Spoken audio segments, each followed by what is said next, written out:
definitely my lucky day, and made me pivot and realize, wow, life is short, and go do what you want to do. Stop sitting around.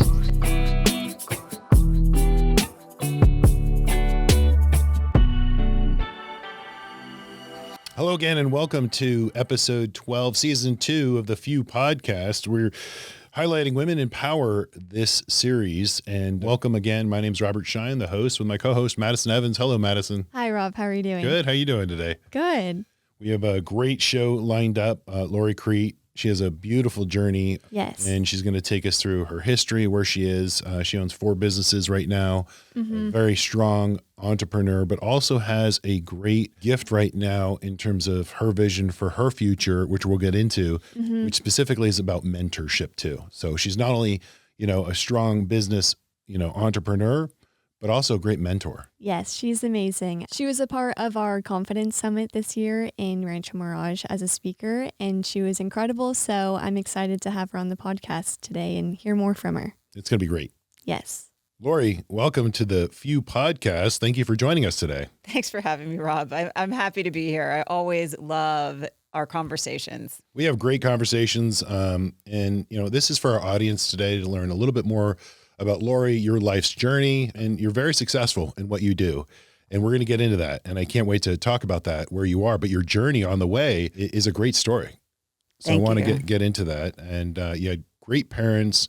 Your father was a figure of great sort of, getting you from day one, early on, 10 years old, to roll up your sleeves, get your hands dirty, and just understand and appreciate what the importance of hard work actually is. And that was back in, you grew up in Vermont? Grew up in Vermont, tiny little town, one stoplight. We didn't even have TV. Like, there was no such thing as cable. So it was interesting. And I would say, yes, my dad has been a leader in my ability to make decisions and choices quickly, right from the very beginning. It was always a choice. Do you want to do this, or would you like to do this? And he would just sit and let me figure it out, which is a power tool to give your children, I think. That's excellent. And then for your dad to have you sort of think it through for yourself, but give you the choices, right? Life's about choices. And I don't think as parents, we do that often enough to basically say, hey, listen, for the kids, it's either A or B, but both of them have consequences, upsides, downsides, and sort of think it through. Yeah. So tell me about that 10-year-old Lori in that small one stoplight town. It was interesting. I guess maybe that is the point that I discovered that I was an entrepreneur. Because I look back and I had this career journal that my mother gave me. And all I knew at the time is, gosh, if I have a job someday, I don't want to do what everyone else is doing. I don't want to go to work at 9 in the morning and get done at 5 with an hour lunch where I get to race home and let the dog out. Like, that just didn't seem like what I wanted to do, even though I didn't know there was anything else. But also, all my friends were playing field hockey and basketball, and I was going to work with my father at his dealership, washing muddy cars and making, like, my gosh, this was back in the early 80s, maybe even late 70s. I was making like $400 a day. What? Yeah, he would pay me well, but it was my decision to go there, and I just loved the hard work. I would go shovel the snow off the cars and didn't want anything to do with sports. I wanted to make money. He literally knew what he was doing by basically having you be close, hardworking environment, rewarding you for your hard work, but changing that mindset, right? Early on, just that hook of your, entrepreneurism all the way through, which is really cool. Interesting. It wasn't a chore. It was a job where I got to earn something and save up for the things that I wanted. Go to Spencer's gift store and buy a poster. Do you remember that? Oh, yeah. Oh, yeah. Yeah, that's really cool. Paid very well. Paid very well. Earned it, though. You understood, you developed a passion for the business, customer service, and the hustle with hands-on experience. And, at 16, what happened at 16? Your dad bought a bar? Bought a bar. And I went to work with him. And some people listening may be mortified at this. But honestly, there was never a time that I didn't feel safe there. But I remember that I learned so much about customer service. It's probably what led me to being a flight attendant and a really good flight attendant. I know it sounds like a weird job, but I think going back and looking at the bar, my dad used to pull me in the back and go, listen, the customer's always right. You can come back here and tell me off, but you listen to them and you handle it gracefully. I'm not sure if he used that word, but it taught me how to navigate a business, because let's be honest, when you own a business, there are sometimes you have to suck it up Yeah. and listen to the customer and be okay with it. And then you probably call your wife and go, oh my gosh, help me here. Right. Yeah. That's how you call your partner and you get through it. And yeah, your dad gave you some very valuable lessons back then. He did. That's a whole different podcast. Some of the things Yeah, I I learned bet. at that bar, but I bet. Yeah. You got some stories there, but Yes. you gained real world experience and, people skills and every day, it was rough and ups and downs. But again, you had that, you instilled in you the values of customer care, values of just, letting people have, teaching people about boundaries. yeah. Right. And through that and building business through your observations, that mindset of just like, hey, listen, you can see your future you of what Lori wanted to do. And I think that's really cool. Talk about your mom for a second here, because she was also a big influence. She was. I remember she worked at a bank and I used to walk there after school, and I don't even know what her title was, but she had a big, huge desk in the back.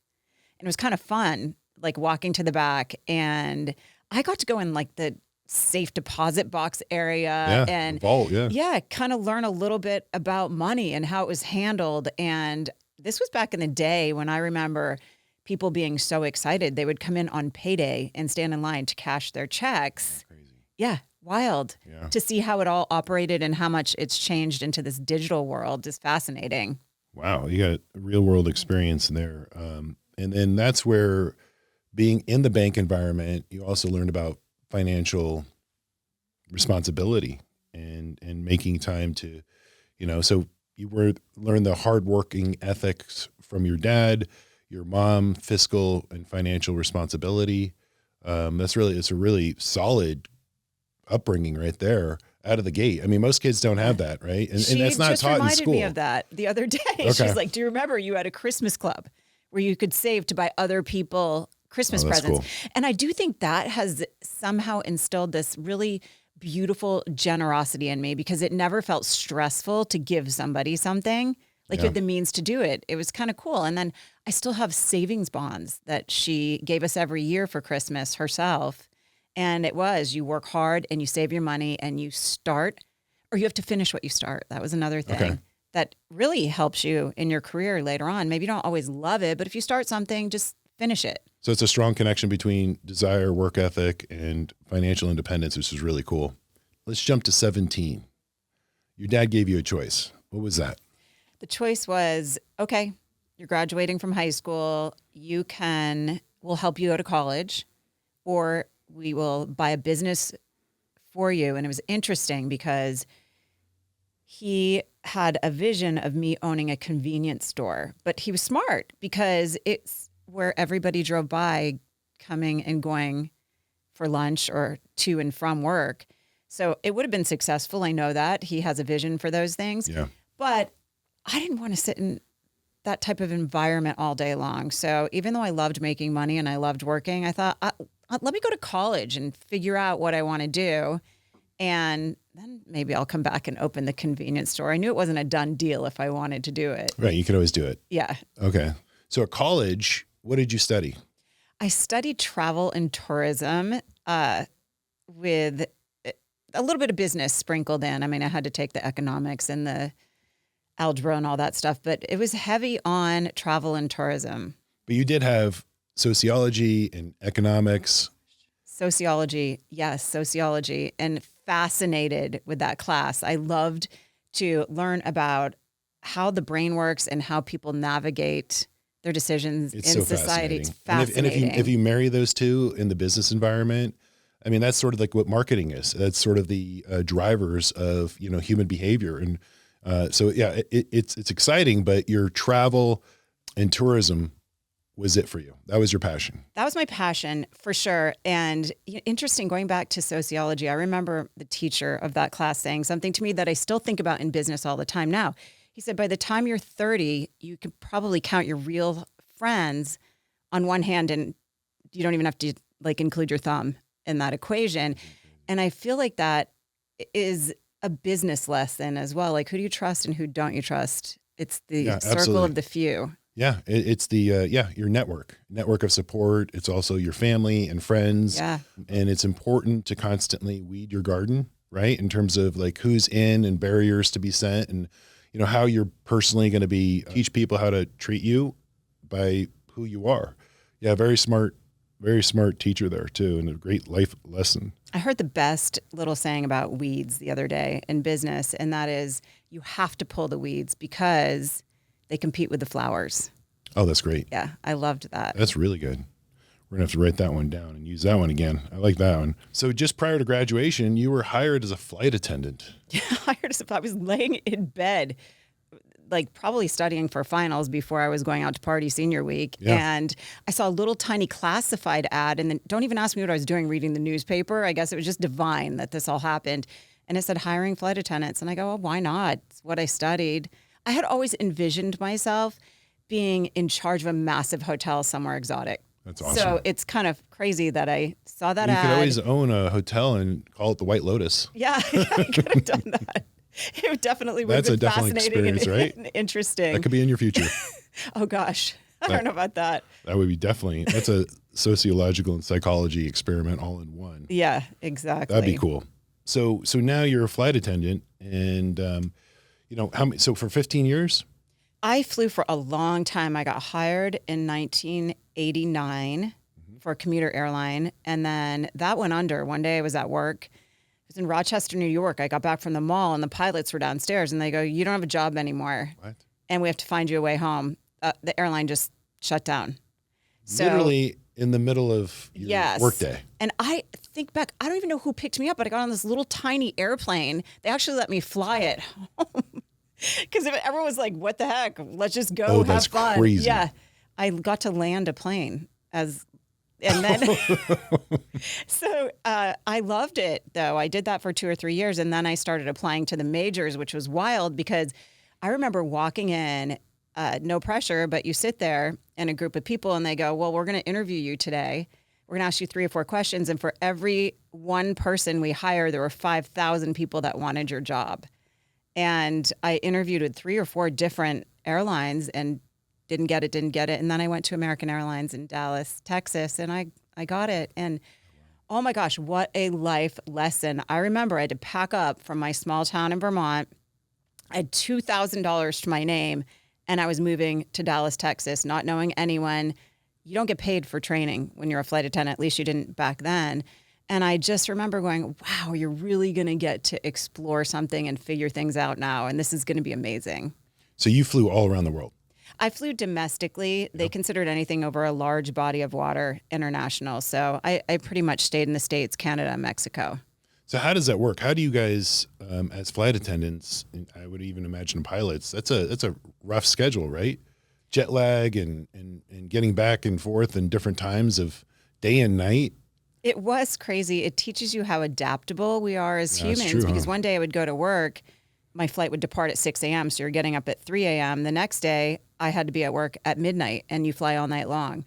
But gosh, when you're young and happy and having fun and learning the ways of the world, it was a great education. And I loved every minute of it up until I didn't anymore. So we'll get into that. But while you're a flight attendant, you've had, you're excellent in customer service, but let's be honest, not everyone on the flight was nice to you, right? Or, there's times where we've all been on flights and we've all seen some passengers more times than not are get upset or they're inappropriate. Did you ever experience like that at all? Many, but there's one that really stands out, and I want to share it with you today because I think it'll be helpful for a lot of women listening in to this show. So we were number 200 in line to take off at JFK in the middle of a thunder and lightning storm. And this was back in the day when you had to put a VCR in to play the safety demos and movies and all that stuff. And it just happened to be located over the last seat in the last row. And I was in and out of that overhead. It was my job to take care of the VCR. And the guy sitting below just lost his patience. And he stood up, and I was probably like, I don't know, maybe 25, 26 years old. And he was poking me in the chest, just losing it. And, it's funny. I don't remember exactly what he was saying to me, but two things were going through my head. First of all, what would my dad do if he were here? You're a father of 3 daughters. Yeah. Like, I can see your face changing when I'm telling you this story. So I'm thinking, what would my dad do if he were sitting or watching this? And why isn't anyone else standing up doing anything? Why? Why are they letting this happen? There were grown adults. And there was a senior flight attendant, and my gosh, I wish I knew her name, but we were kind of like in and out with different crews a lot. So you got close to people, but you didn't even know their name sometimes. And she grabbed me and she brought me in the back galley. And she said something that I think about all the time. She said, Lori, this is not your husband. It is not your father. You never have to see him again in an hour. Don't let his broken pieces affect you. Wow. And that's really powerful. It, right? Like when people are awful to you, it's usually something disrupted or broken within them. Yep. Don't take it on. Don't take it on. Just remember, you probably don't have to interact with this person. Very smart. Yeah. Yeah. Their damage doesn't need to be projected. Don't carry it around with you. What's your damage? You know what movie that's from? You guys know what's your damage? I think it's Breakfast Club. But Kristen's also going to have to put up an image of a VCR for our audience at home. It's kind of like the payphone thing. That's right. We'll get that for everybody. Little rewind effect. Yeah. Well, that's a crazy story and great advice. Yeah, really good advice. I'd like to thank her. Yeah. I wish I knew who she was because it really is something I think about a lot when I think especially now people seem to be a little more vocal with social media, a little more aggressive, a little more demeaning, and you keep scrolling. Who cares? Right. So I think about it even in the modern times. Yeah, that's great. Yeah. That's really good. So you're a flight attendant. You're a flight attendant on 9/11. Yeah. Tell us what that was like.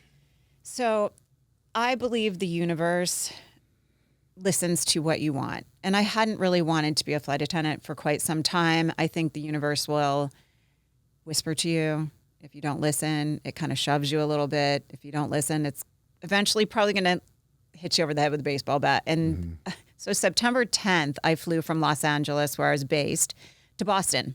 And I was so excited because that's where I was once based. So I was seeing all my old flight attendant friends. And we went out to dinner, had a great time, woke up the next morning, and I was staying with a friend. I walked out into the living room, and the TV was on just as the second plane went into the World Trade Center.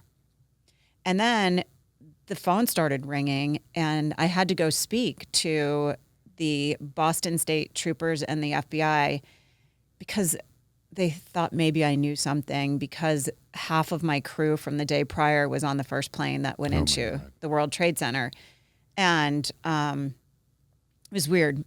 Memories still come back of that day. I was standing in line with everyone who lost somebody on that flight. They brought us in to interview us because they really had no idea what was happening in the world, but they knew that's where the first 2 planes, it started from that location. That's crazy. Yeah. How, and that's the universe, that's scheduling too. I mean, you easily could have been with that flight crew. I call it my saddest, luckiest day because when you flew on a wide body aircraft, which I was on the day prior, they split the crew up and I was working business class and it was the business class that went separately the next day, always 99% of the time. So yeah, I mean, it was weird. It was people I worked with the day before, my friends, and then sitting in the support group after, you learned a lot about what happened on the airplane. And yeah, it was definitely my lucky day and made me pivot and realize, wow, life is short and go do what you want to do. Stop sitting around saying, I don't want to go to work. I don't want to go to work. Go create a career that lights you up. That's heavy stuff, Lori. Heavy stuff. And it's funny because when COVID happened, fast forwarding a lot, but I didn't freak out when I couldn't go to work. And my friend said, it's because you've done this work before, Lori, internally. So you know how to navigate the crazy times. Yeah. Yeah. You definitely have had a journey and an evolution. Thank you everyone for watching. This episode is sponsored by Blanky Schein Wealth Management. We've been in the Coachella Valley for 40 years and we're built for the next 40 years. You can find us at blankyshinewealthmanagement.com. And now back to the episode. All right. So fast forward to your sort of next journey or career path. How did you choose that? Why did you choose that? And you had some challenges along the way. I'll ask you about that too. So it's interesting. It was the night of September 11th where I just thought, I don't know, divine source. I heard a voice that said, well, you know what? This is your saddest, luckiest day. You have the opportunity right now to do something that you love. It was like I heard it, like somebody was in the room with me. So I sat there for a little bit and I thought, what do you want to do? And I go, you know what? I love getting facials. I don't want to go to school for 5 or 6 years. This may be a career that I can start quickly and become an entrepreneur and not have such a crazy schedule. I mean, what we call into our lives, right? I didn't want to be 9 to 5 and then I was all over the place. And this just felt a little more stable. And so I went home and I said, you know what? I'm going to take a leave from being a flight attendant and I'm going to start esthetician school. That's crazy. Yeah. So you leaned into that. You love it. You created a business out of it. You're very successful. You've got a thriving business. Tell us about how you got to the Coachella Valley. Tell us about, that business that you have today. Okay. So it's funny. When I became an esthetician, nobody even knew what an esthetician was. I would say, Right. People would say, what do you do? And I'd say, oh, I'm an esthetician. They go, well, what hospital do you work at? They thought I was an anesthesiologist. So a lot of pushback. A lot of my friends said, don't do this. It's a hobby job. And all of a sudden, one day, this famous news anchor walks into my treatment room, gets a facial from me and starts talking about me on the news.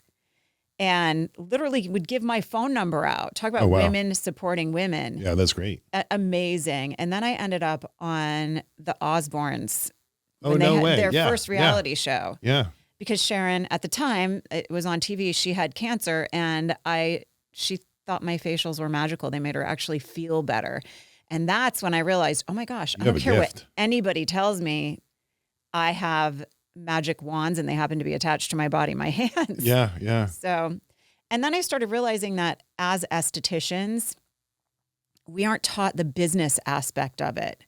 Right. And I guess now it's all morphed into, I'm a beauty entrepreneur. I have 4 companies all in the beauty space and I still get to do what I love to do. And I'm helping other women build. Oh, I heard this saying, and this is what I feel like right now. When you turn your wisdom into somebody else's foundation, that's what my business is right now. Oh, that's awesome. Like helping other women create a foundation and a career that makes them feel proud and financially secure. That's awesome. And you're also an angel investor now too, as well. Angel investor. That's been interesting. As a matter of fact, it's actually fun. She calls me every morning at 5:30, either super excited about something or freaking out about business. Yeah. And it's just nice to keep her even and show her the way. Oh, it's that's going to be great. okay. Yeah. Yeah. Mentorship is like the best aspect that anybody could ever do. And giving back is just, it charges everyone's batteries. Yeah. Right. Yes. It gives you that motivation and that gives you that inspiration, but to be able to sort of be there for that person who needs it more than the most. And what's great about it is, especially as a mentor and those that you see that you want to help, that need your help, you have the ability to, see the vision that they can't quite see. You've been down that road.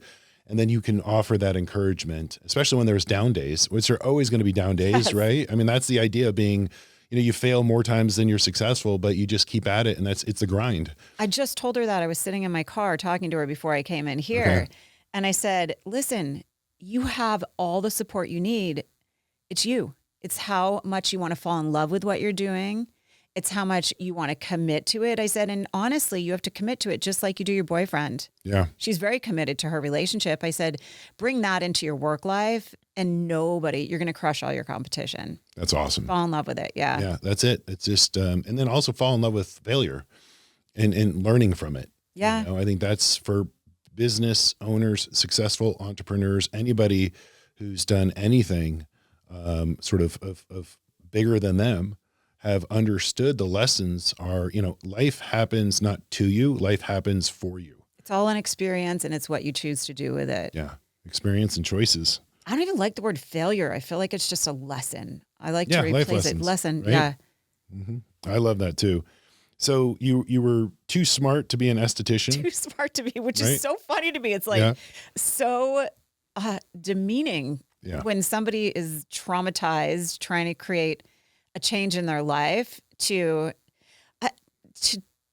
I don't know. I don't even know how to explain it, but I will tell you one of the things I've learned from mentorship is some of the most powerful guidance and advice I've ever given somebody is I believe in you and I believe you can do it. And we need to throw that out there a little bit more when we're talking to other people. Oh, I think that's awesome. Yeah. It's kind of funny, sidebar real quick. We have this at work here. It's like an internal, it's WebEx. It's an internal chat.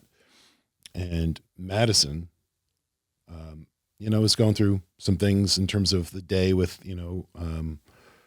just needed some encouragement. So I typed to her, I said, don't worry, you're going to get through this. Just keep your head up, and I look up and I didn't type it to Madison. I typed it to about 55 people in this one little thread. Oh. Picked the wrong thread. But it's your work people. It's my work people, but it was just great because it was that bit, like everyone just blew Appreciated up. it. They're like, that's what we needed for Thursday. This was the greatest encouragement we've ever seen. Yes. And they're like, we should do that. We should, more encouragement and sort of, it was so funny because it was like that little, I wanted that one little message to her because, I mentor her in a lot of ways. It went to the group chat, but it was good. It was fun. Yeah, they needed it. Yeah, they needed it. More than the feedback was fantastic. So opened your spa in 2006 during the economic downturn. Wow, you don't do anything easy, do you? I really don't. Nothing easy. It was interesting. I didn't want to do it again. I had just moved my practice into this beautiful spa. And about 3 months into it, I was going through a divorce. So shaky ground when you make that type of change in your life. Yeah. And the owner of the spa said, well, I'm going to close the doors. I've decided to move on. So I'm like, oh my gosh, another rug being pulled out from underneath me. She said, but don't worry. If it doesn't sell, I'm going to give it to you. So she did. She gifted it to me. And that's really a lesson in opportunity and saying yes and listening to people. Yeah. But I had no idea what I was doing. So I remember it was like soap opera dramatic when I had to open a corporation. Like, that's crazy. Internet was not what it is That's today. True. Like, that's true. I called my best friend's father, who was the most successful person I knew. He bought and sold a home healthcare business before he was 40 and never worked another day in his life. And I'm like, please tell me, how do I open a corporation? He's like, I don't know. So I'm like, where do I go? Where do I go? Yeah. There was something called We the People. Okay. Remember? Yeah. Something like that. I maybe even have the name wrong, but I went there. They opened a corporation. All wrong. I found out later, but I did it. Yeah. And got set up, got ready to go. And then all of a sudden that housing market crash happened. Yep. The great financial crisis, 2007, 2008. Yeah. I went to my CPA yesterday. He goes, how you doing? I said, business is picking up. He said, oh, everybody's feeling a little bit better. I go, no, actually they're feeling worse. I feel like people somehow when times get tough, I get strong. And it's when people seem to lean on me the most. So my consulting business is doing really well right now. It's interesting what happens. And back to 2006, I remember stopping and thinking, well, gosh, this is your opportunity. You're either going to sink or you're going to swim. And you get to decide. I don't want to do anything else. I want this spa. So what I did is I got my team together and I said, this is going to be the most positive place in the world. You do not talk to your clients about the recession. You don't talk to them about the crisis in real estate.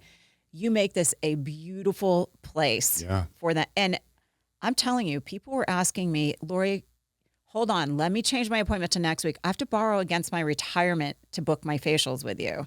But it became a place people craved the positivity more so than even the beauty services we were providing. And my business, I would open my books, QuickBooks every month, and look at my numbers and go, what can I do this month to make more money than I did last month by being a really awesome place in my community? And it worked. Every month my income elevated during that crazy time. Isn't that's like exceptional, right? Yeah. Definitely. And what I love is that mindset that you have, which is you don't let the world affect you. You listen to it, you take notes and cues and direction, but you're always focused on where you want to go, and you're always leaning into that, and you always have this mindset of eliminate the distractions. And that's what's made you very successful. Happened yesterday, as a matter of fact, because I do foreign trade. I actually have a clothing line, and they do not make my fabric in the United States. Oh, yeah. So I am now navigating running out of a specific color of fabric to manufacture. I manufacture here in Los Angeles. And I called the manufacturer yesterday and I said, all right, do the run with whatever we have left of this color fabric, because it's my top selling fabric. He said, I have to raise my prices. And I said, I don't care. Do the run. He said, are you going to order more fabric? I said, I don't know. And I shared this inside my mentorship group. Yeah. That I do navigate it. Sometimes I feel now people think everything's so easy for me. And I wouldn't say it's easy, but what I've done recently, and maybe what I do all the time, is I surrender to it. Yeah. Run out of that color, then guess what? I'm going to go sell the other colors a little bit harder. Yeah. So it's surrendering to your environment, but still being aware of it. I think that entrepreneurs need to really embrace, and those who are not rattled easily seem to be like elevating their success right now. It's a 10x success. Yeah. What you just said is so true, where the environment that you're in, if you can just, it's not ignoring, No. it's just not overreacting. It's just being very decisive and understanding that, you know what? All right, these are the cards that I'm dealt. Yeah. Okay. And we still have to play the hand. It's So not going away. It's not going away. And do I still want to be successful? Yes. So what decision do I get to make in that headspace is how I like to navigate these times. And I hope I share these things with the girls that I mentor so they feel secure and they can surrender to the things they can't control, but make strategic decisions with the things that they can control. That's success. Yeah. That's so powerful. That's great advice. So Lori, we've seen a lot through your history and your journey about your resiliency, right? And your ability just to focus, lean in, eliminate the distractions, and just roll with it, right? And it hasn't always been easy, right? You were at a conference back in your career one day, and somebody comes up to you, and what happened? It was not a very pretty picture, was it? And how did you react? They didn't come up to me. I was in a room where this head of a huge network was speaking, and he just pointed at me in the middle of his speech, and I guess he wanted an example to give. He was a CMO, Chief Marketing Officer of a big network. And he said, what do you do? Who do you work for? Who do you work for? And I said, myself, I'm an entrepreneur. And he looked like his lip kind of snarled up, like he was so repulsed at my answer, and just said, oh, never mind, we're going to move on then. And gosh, I don't know how I handled it. Really, I was stunned, actually, because I felt very discredited. What if I generate more revenue than you do? Yeah. Is what I thought Yeah. in my head. What if? Why didn't you want the opportunity to get to ask me a question about marketing? Yeah. Which I love marketing. I think I'm good at it. Yeah. So for me, I go, okay, well, that was a missed opportunity for him, but the whole room seemed weird. I think I was the only entrepreneur in the room. It was big, huge companies in there learning from this marketing officer. I guess the lesson I took away from it is don't dismiss somebody, because you never know. Maybe they can give you some valuable resources or information to help you as a human. Absolutely. Yeah. And then another time, like on my bucket list, and we all have bucket lists in business and in life, it was to be on a shopping network, one of the big ones. And I had the opportunity. I got to interview and I was hired. QVC. Yes. Can I Okay. say it? We just did. Okay. So on my bucket list, twice, Okay. I've been hired by them. Oh, The that's first time crazy. I turned it down because I had to fly there every weekend, and I have a life and somebody I love in my life, my significant Yeah. other, Jay. Yeah. So I didn't want to work all week and then fly to Pennsylvania all weekend, and it didn't work out for that opportunity. It came up again, and I go, this is it. This is it. I manifested it. And it was a major beauty company that hired me. They're like, you're it. We want you on there. Let's introduce you to the producer. Done deal. And the producer was very, very, very demeaning. And if I said white, he said black. And I go, oh, this doesn't feel good. And I said no. And it's funny, the owner of that beauty company called me after and he said, is it because of this? He felt it and he heard it. And I said, well, kind of. He said, I want you to know we have some company must haves or must not haves. And one of them is you can't be an a-hole. And that guy was too. And I want to apologize for it. And I said, well, I'm still not going to do it.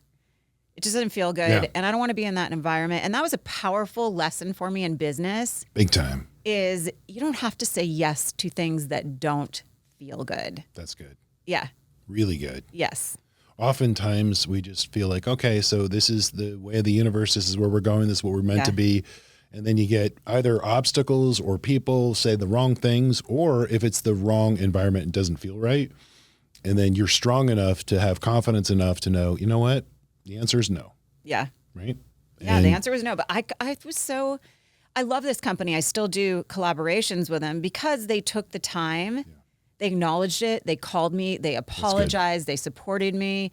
So there was also a lesson in that part of it, a good lesson that came out of it. Yeah, that's a great lesson. And it's great to see, your core values, right? Yeah. Of knowing who you are, knowing what's important to you, and knowing, how people may or may not be able to treat you, right? Teach them how to treat you and what you're going to accept. Very good. Lori, tell me what's next. I think it's great that you asked this question because it has something to do with you and your team here in the podcast. So when I was invited to come over here and record with you today, your producer asked me for some bullet points. And I sat down and it made me go deep in my mind with what is next for you, Lori. And I've decided that I've already started and it's flowing out of me. I'm writing a book and it's really on the wounds and the bonds and the healing that we go through as female business owners. I don't know where it's coming from, but it's out. It's on paper. I've hired a ghostwriter and I'm just manifesting. I keep calling my friend saying, can I ask you a few questions? Experiences I've had with other women along the way, because I'm writing a best-selling book. Oh, it will be. Yeah. Oh, yeah. There's no question. Yeah. Not only our audience needs to hear that, but there's so many female entrepreneurs that need your vision and your leadership and your mentorship. I feel like so many that's books. that book could manifest into that for that exact reason. Yeah, I've shared the opening with 3 or 4 of I call them my soul sisters in business, and all of them are like, Lori, this is profound. I can't wait to read the rest of it. So I thank you for pulling that out of me, and I'm excited. I'll come back and share more when it's a done deal. Lori, we appreciate all your time today. You have such a wonderful journey. I know that our audience is just going to resonate with whether it's the whole podcast or just, bits and pieces of inspiration. And Lori, you're I don't know how you do it all, but it's excellent to see you with your mindset, your network of support, your circle of friends, and your vision and focus and the ability to be a true inspiration for entrepreneurs and women entrepreneurs all around. So we can't wait to have you back. Thank you. And thank you for being part of my support team. Money's a crazy thing. And it's really important, especially for women, to have somebody in their life that they can call and ask questions and not feel like it's a stupid question. And you're just very easy to work with. I feel safe with my investments with you. And I appreciate everything you do for Jay and I as well. No, it's our pleasure. And thank you for being here today. Thanks, Rob. Well, Lori was great today. It was great having her in the studio. We've heard from her several times, again, the Confidence Summit, but we can just listen to her for hours on end. She was one of the biggest hits at the Confidence Summit, if we look at all the reviews. And when she was off stage, she had a line of people, like just lined up. In fact, one thing we didn't discuss, but at the Confidence Summit, there was an audience member a young entrepreneur that came up to her and says, listen, I want to start my own business. And Lori connected with her to the point where she's connecting on a daily basis and mentoring her and helping her guide her path of building her own business from the ground up. So that was a great sort of byproduct of the Confidence Summit. And that's what it's all about, the community, Right. the network of support, and Yeah. having somebody with a mentorship with a mindset of Lori is second to none. Yes, she's amazing, and I'm so glad that she came onto the podcast. Well, let's get to some quotes today. Yes, our first quote is by Lauren Bacall, and it reads, "I think your whole life shows in your face, and you should be proud of that." Our second quote is by Coco Chanel, and it goes, "Nature gives you the face you have at 20. It is up to you to merit the face you have at 50. That's a great one. That is a good one. Awesome. And thank you as always, everyone, for listening. Please like, subscribe, and share the episode with anyone you think would enjoy. And we're excited for the next episode. We have another exciting guest that you won't want to miss. This podcast is brought to you by David Field Producer. It is produced and directed by David Field and Kristen George. And it's mix, edit, and socials by Kristen George. Blanky Schein Wealth Management is a group of investment professionals registered with Hightower Services, LLC, member FINRA and SIPC, and with Hightower Advisors, LLC, a registered investment advisor with the SEC. Securities are offered through Hightower Securities, LLC. Advisory services are offered through Hightower Advisors, LLC. This is not an offer to buy or sell securities. No investment process is free of risk, and there is no guarantee that the investment process or the investment opportunities referenced herein will be profitable. Past performance is not indicative of current or future performance and is not a guarantee. The investment opportunities referenced herein may not be suitable for all investors. All data and information referenced herein are from sources believed to be reliable. Any opinions, news, research, analysis, prices, or other information contained in this research is provided as general market commentary. It does not constitute investment advice. Blanky Schein Wealth Management and Hightower shall not in any way be liable for claims and make no expressed or implied representations or warranties as to the accuracy or completeness of the data and other information, or for statements or errors contained in or omissions from the obtained data and information referenced herein. The data and information are provided as of the date referenced. Such data and information are subject to change without notice. This document was created for informational purposes only. The opinions expressed are solely those of Blanky Schein Wealth Management and do not represent those of Hightower Advisors, LLC, or any of its affiliates.